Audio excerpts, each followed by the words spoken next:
우리는 어제 하나님의 백성들의 실제적인 삶, 우리에게 주어진 일상생활 속에서 우리가 어떠해야 되는지에 대한 교훈을 시작하면서 우선적으로는 하나님과의 관계, 그 관계 속에서 우리가 하나님을 향하여 드리는 예배와 관련된 교훈을 살펴보았습니다.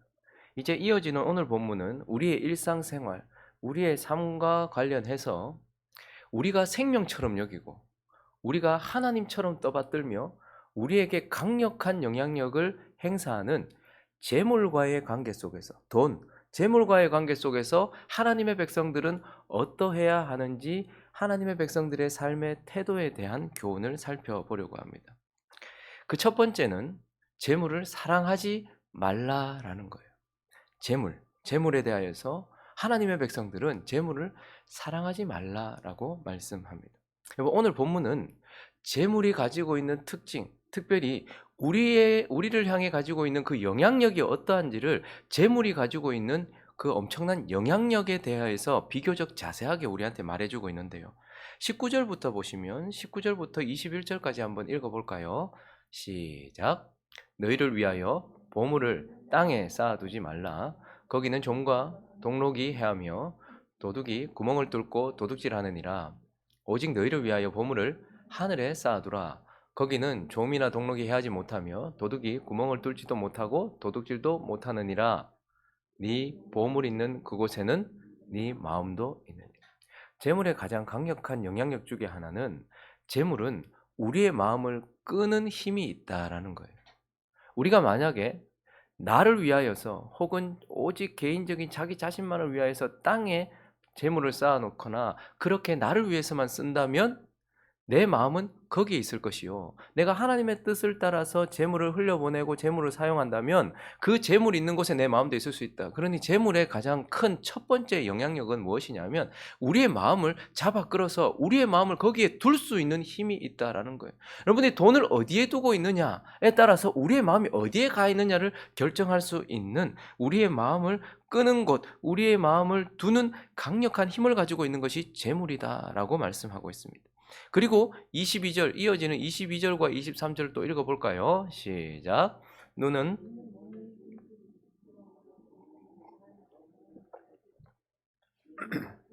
온몸이 어두울 것이니 그러므로 내게 있는 빛이 어두우면 그 어둠이 얼마나 더하겠느냐. 눈에 대해서 이야기를 하고 있어요. 22절에 보니까 눈은 뭐라고요? 네 몸의 등불이다. 그러니까 눈은 우리 몸, 육체의 몸의 창이고 육체의 눈의 등불이라는 거예요. 저 말을 하는 이유는 뭐죠? 우리의 마음에 대해서 말하려고 하는 거예요. 눈은 육체의 등불이고 마음은요? 우리 영혼의 등불인 거예요. 그러니까 재물은 우리의 마음을 가릴 수도 있다라는 거예요. 눈을 가릴 수도 있는 것처럼 우리의 마음을 가릴 수도 있고 우리의 마음을 그렇게 할 수도 있다라는 것을 우리에게 보여주고 있는 거예요. 그래서 우리 눈이 어두우면, 여러분, 사람이 눈이 어두우면 어떻습니까? 잘 못 보잖아요. 못 보면 방향을 잃습니다. 우리 눈도 가려질 수 있단 말입니다. 그리고 우리의 눈이 선입견으로 가려지고 뭔가에 가려지면 제대로 보지 못한다는 말이에요. 그런데 눈은 육체의 등불이에요. 몸의 등불이란 말입니다. 그런데요, 마음은 영혼의 등불이에요. 근데 이 마음도 가려질 수 있다는 말입니다. 그런데 뭐가 가릴 수 있다는 거예요? 재물이 이 마음을 어둡게 만들 수도 있다는 거예요. 재물을 향한 마음 때문에 우리의 마음이 주를 향해서 바라보지 못하게 될 수도 있고 사람들의 필요를 보지 못하게 될 수도 있고 지금 내가 어느 상태에 서 있는지를 보지 못하게 되는, 지금 현실을 제대로 이해하지 못하게 만드는 그렇게 우리의 마음을 가릴 수 있고 마음을 어둡게 할 수 있는 힘도 가지고 있는 것이 바로 재물이다라는 것입니다. 그러나 무엇보다도 우리가 오늘 본문을 시작하면서 19절을 보시면요, 너희를 위하여 보물을 땅에 쌓아두지 말아라. 왜요? 거기는 종과 동록이 하며 도둑이 구멍을 뚫고 도둑질하느니라. 즉 재물은요, 우리의 마음에 좀을 먹을 수 있도록 하기도 하고 우리의 마음을 빼앗아갈 수도 있다라는 거예요. 재물은 우리의 마음을 이끄는 힘도 있어요. 막 끌어당기는 힘도 있어요. 그런데 재물은 우리의 마음을 어둡게 가릴 수 있는 힘도 있어요. 근데 결국 재물은요, 우리의 마음을 갉아먹고요, 결국 우리의 마음을 도둑질해 간단 말입니다. 그래서 가장 강력한 영향력이 무엇인가 하니까 24절을 같이 읽어봅니다. 24절 시작.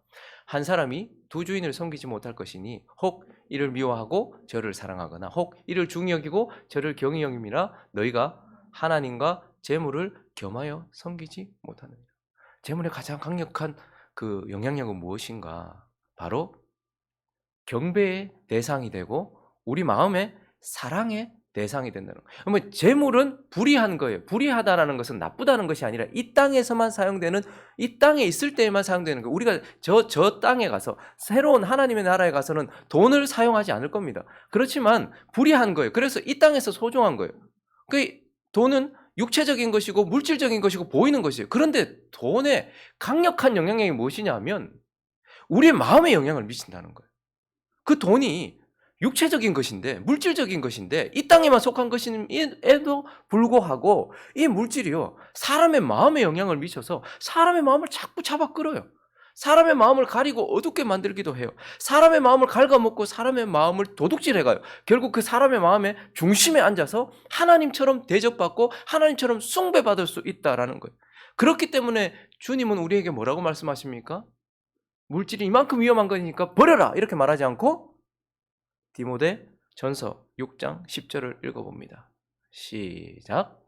돈을 사랑함이 일만하게 뿌리가 되나니 이것을 탐내는 자들은 미혹을 받아 믿음에서 떠나 많은 근심으로 자기를 찔렀도다. 그러니 돈을 사랑하지 말아라. 재물을 사랑하지 말아라 라고 우리에게 말해요. 재물은 사용하는 것이지 사랑하는 것이 아니라고 우리에게 분명히 말씀하면서 이 재물과의 관계 속에서, 그래서 어떤 사람들은 말하잖아요. 무소유. 이거 우리의 마음을 막 혼란스럽게 만들고 우리 마음을 잡아 끌고 우리 마음을 더럽게 하고 우리 마음을 뺏어가고 나를 우상숭배하게 만드니까 재물을 버려야 된다. 어떤 종교에서는 이렇게 얘기해요. 그래서 우리 주님은 절대 재물을 버리라고 말하지 않습니다. 끝까지 우리를 붙드시고서 그 재물 붙들고서 하나님의 뜻대로 사용할 수 있도록 그렇게 우리를 다듬어 가시는 분입니다. 그래서 하나님은 우리에게 먼저 재물과의 관계 속에서 재물을 사용하되 사랑하지 말라라고 말씀하고 있어요. 그리고 오늘 한 가지만 더 살펴볼까요? 재물과 관련해서 하나님은 우리에게 재물 때문에 염려하지 말아라 라고 또 우리에게 말씀하고 있어요. 여러분, 사단이 거짓의 압이잖아요.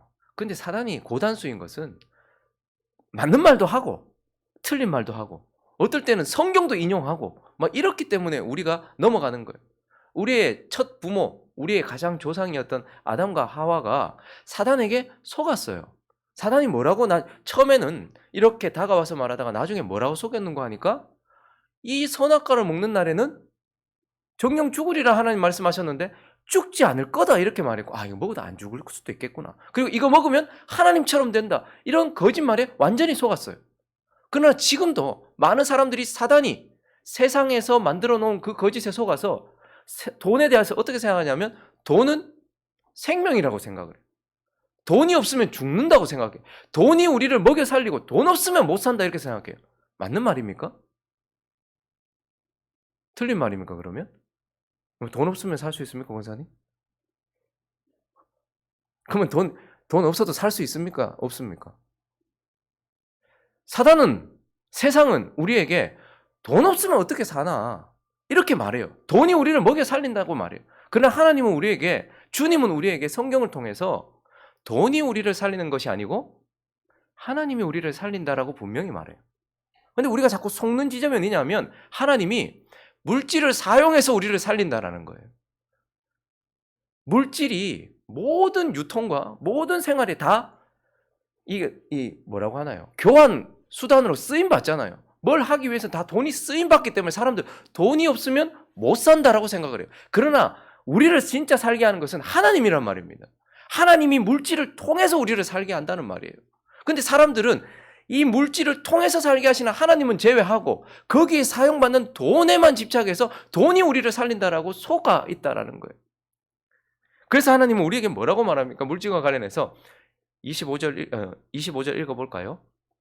읽습니다. 시작. 그러므로 내가 너희에게 이르노니 목숨을 위하여 무엇을 먹을까, 무엇을 마실까, 몸을 위하여 무엇을 입을까?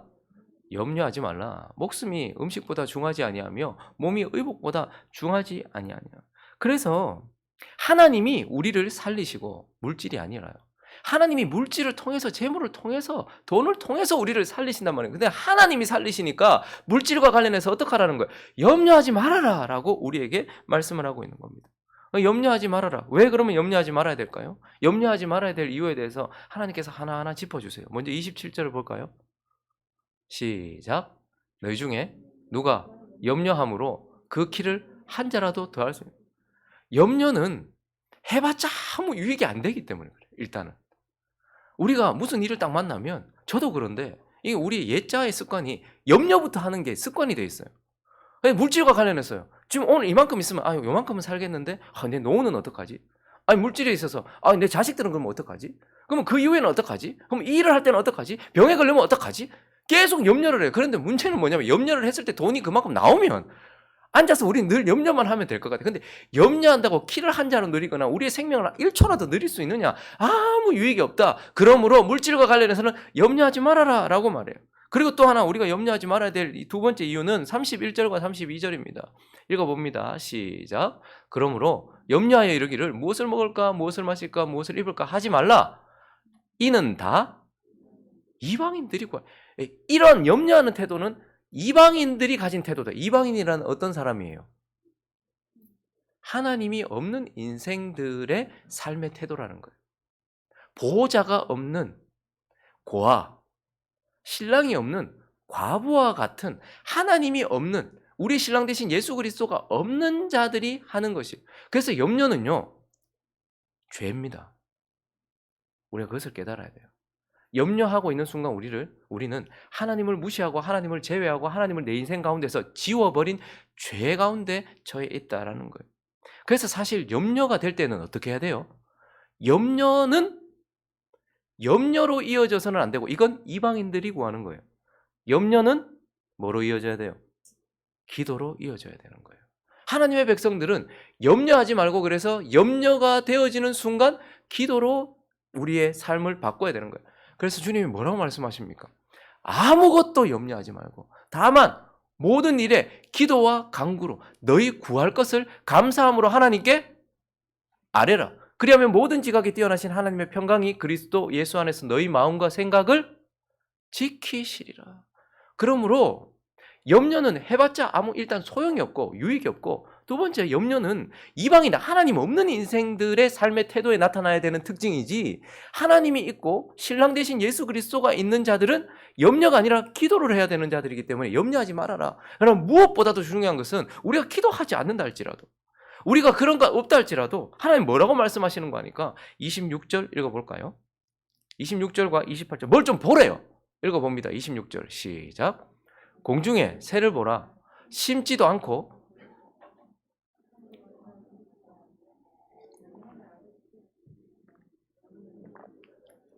너희 하늘 아버지라고 말해요. 하나님은 모든 피조물들의 아버지가 되세요. 창조물. 그러니까 공중에 새도 봐라. 너희 아버지께서 심지도 않고 거두지도 않는데 창고에 모아들이지도 않는데 기르고 먹이지 않느냐. 이번에는 또 28절을 읽어볼까요? 시작.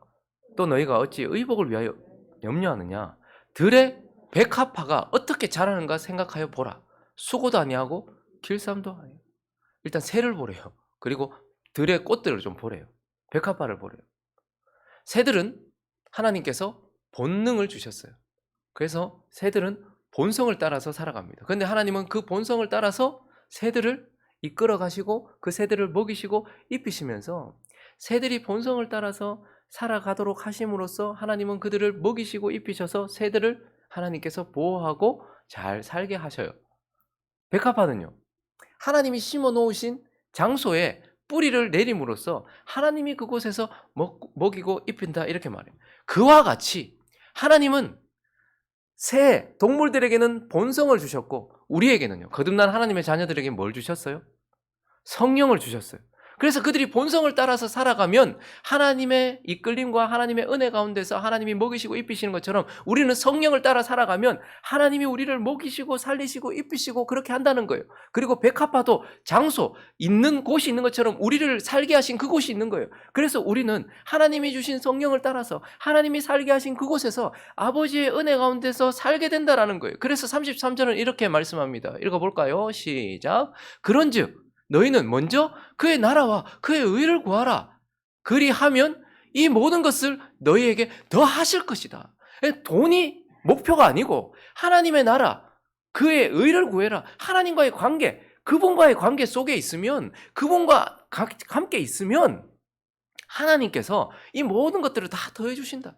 여러분, 예아가 자꾸 아빠 내일은 어떻게 살아요? 아빠 나는 대학 등록금은 준비돼 있어요. 아빠 나는 내 결혼 자금은 돼 있나요? 아빠 아파트는 살만한가요? 자꾸 이런 얘기를 하면 웃긴 거예요. 야, 니는 그냥 가족 안에만 있으면 돼. 아빠 안에만 있으면 돼. 염려는 내일이 할 것이다. 내일 일은 누가 한대요? 내일이 할 것이래요. 내일이라고 말할 수 있는 분은 오직 한 분밖에 없어요. 하나님. 그러니까 내일이는 하나님이 염려하실 것이고, 그러니 너희는 하나님과의 관계 안에 있는가만 점검해봐라. 그래서 하나님 앞에 의로운가? 하나님 나라 안에 있는가? 그분의 통치를 받고 있는가? 그분의 말씀 안에 있는가? 그것만 관심을 가져라. 그리하면 이 모든 것을 다 너희에게 더하시리라. 그렇다고 하나님이 우리에게 직장을 가지지 말라 하십니까? 성령을 따라서, 우리에게 주신 삶을 따라서 우리가 새들이 그냥 삽니까? 자기의 본성을 따라서 살아요. 그래서 새들이 살 수 있도록 하나님께서 본성을 주셨고, 그 본성을 따라서 살면 하나님께서 먹이시고 입히시는 거예요. 우리도 마찬가지예요. 우리 몸도 마찬가지잖아요. 우리 몸의 생명을 따라서 목마르니까, 목마름을 주셨기에 물을 먹으니까 살 수 있는 거예요. 배고픔을 주셨기에 이렇게 있으면 몸이 찌뿌둥하는, 그래서 운동도 하게 되고, 그런 것처럼 성령을 따라서 그분 안에 있으면 그분이 우리를 먹이시고 입히신다. 그렇게 말씀하시면서, 그러므로 돈을 의지하거나 신뢰하지 말고 그것 때문에 염려하지 말아라. 먼저 그 나라와 그 의를 구하여라. 그리하면 이 모든 것을 너희에게 더하시리라 라고 말씀하시면서 재물과 관련해서 염려하지 말라라고 말씀합니다. 말씀을 정리하겠습니다. 돈, 재물은 이 세상을 사는 동안 우리에게 가장 소중한 것 중에 하나요. 가장 필요한 것 중에 하나입니다. 그러나 그것이 우리의 사랑의 대상이 되어버리거나 우리가 신뢰하는 어떤 믿음, 우리의 그러한 대상이 되어버릴 때, 우리가 신뢰하는 대상이 되고 우리가 의지하는 대상이 되어버릴 때, 그것은 강력하게 역사해서 하나님과 우리 사이를 갈라놓을 수 있는 영향력을 행사하는 무서운 것이기도 해요. 그러니까 우리는 어떻게 해야 될까요? 물질을 관리할 것이 아니고 물질을 향한 내 마음을 관리해야 돼요.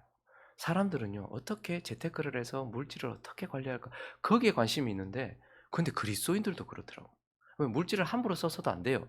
물질을 잘 관리해야 돼요. 그러나 그것보다 앞서는 것이 뭐죠? 그 물질을 향한 내 마음. 오늘도, 어제까지는 괜찮았는데 오늘도 갑자기 내 마음에 물질 때문에 염려가 들거나, 혹은 물질에 대한 사랑이 커지거나, 물질이 내 마음을 이끌어 가려고 하는가, 이런 것들을 점검해 보면서, 신앙생활이란 물질을 빼놓고 하는 게 아니에요. 물질을 다 가지고서 이 물질과의 관계 속에서 하나님께 합당하도록 사랑의 대상이 된 것은 아닌지, 내가 의지하는 신뢰의 대상이 된 것은 아닌지를 살펴보면서 우리는 어떻게 해야 될까요? 오늘 말씀하신 것처럼 돈을 사랑하지 않고, 돈 때문에 염려하지 않고 먼저 그 나라와 그 의를 구하며 살아야 된다라는 것입니다. 그리고 마지막으로 이걸 기억하면서 물질이 아니라 물질을 향한 내 마음을 관리했으면 좋겠어요. 24절 마지막으로 읽고 마치겠습니다. 시작.